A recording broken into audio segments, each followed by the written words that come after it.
कुर्सियांग के भूत शिकारी श्वेता तनेजा द्वारा कुर्सियांग पर धुंध छा गई थी। एक खामोश कफन जो हिमालय की ढलानों से लिपटा हुआ था। यह प्राचीन चाय बागानों के बीच से गुजरी, जंगलों की सरसराहट भरी पत्तियों में रहस्य फुसफुसाई और जर्जर हो चुके अय्यर बंगले के चारों ओर एक बेचैन नागिन की तरह लिपट गई। हमारी कहानी यहीं से शुरू होती है, एक ऐसे शहर में जहां हर ढलती शाम के साथ जीवित और मृतकों के बीच की रेखा।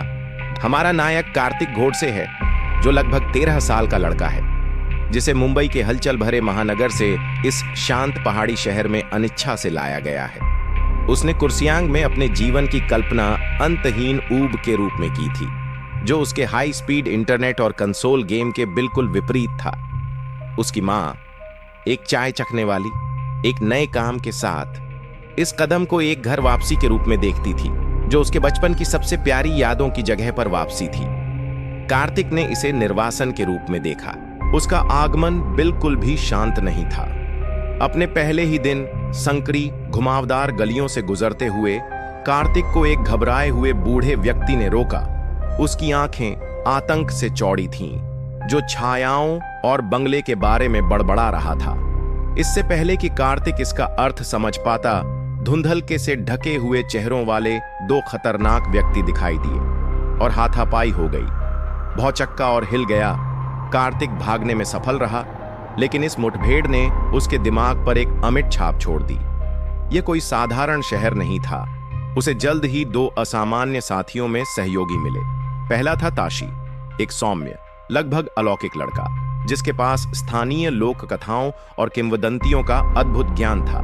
ताशी एक शांत कृपा के साथ चलता था, मानो वह पहाड़ों के साथ एक गुप्त संबंध साझा करता हो। दूसरी थी ओपस, एक उग्र, स्वतंत्र और स्पष्टवादी लड़की, जिसमें एक तेज बुद्धि और उससे भी तेज जुबान थी। वह ऊर्जा का एक बवंडर थी, हमेशा एक चुनौती के लिए तैयार रहती थी और उसके पास तर्क और तर्क की शक्ति में अटूट विश्वास था। एक साथ उन्होंने एक असामान्य तिकड़ी बनाई, जो एक साझा जिज्ञासा और बढ़ती बेचैनी से बंधी हुई थी। वे कुर्सियांग के भूत शिकारी थे, हालांकि उन्होंने आधिकारिक तौर पर खुद को यह नाम नहीं दिया था।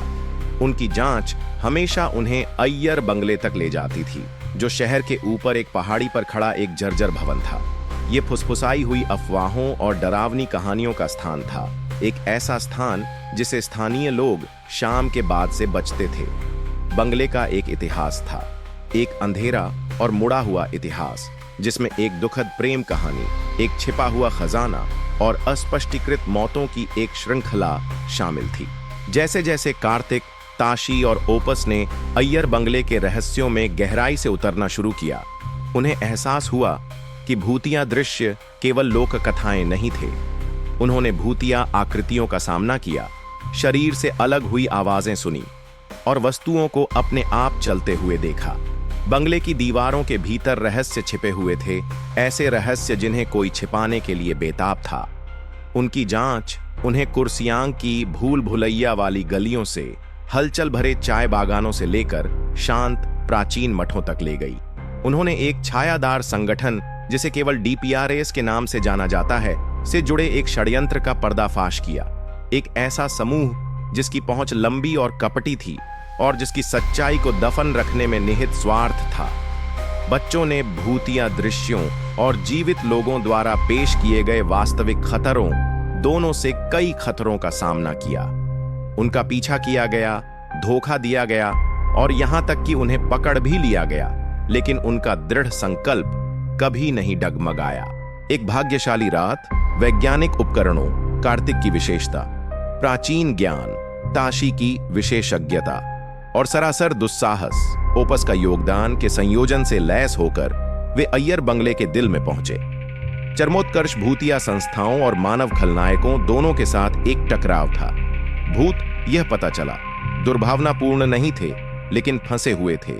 उनकी बेचैन आत्माएं अनफिनिश्ड व्यवसाय द्वारा बंगले से बंधी हुई थीं। बच्चों ने उन्हें शांति पाने में मदद की, उस दुखद कहानी को उजागर किया जिसने उन्हें सांसारिक क्षेत्र से बांध रखा था। लालच और सत्ता की लालसा से प्रेरित मानव विरोधी उजागर हुए और उन्हें न्याय के कटघरे में लाया गया।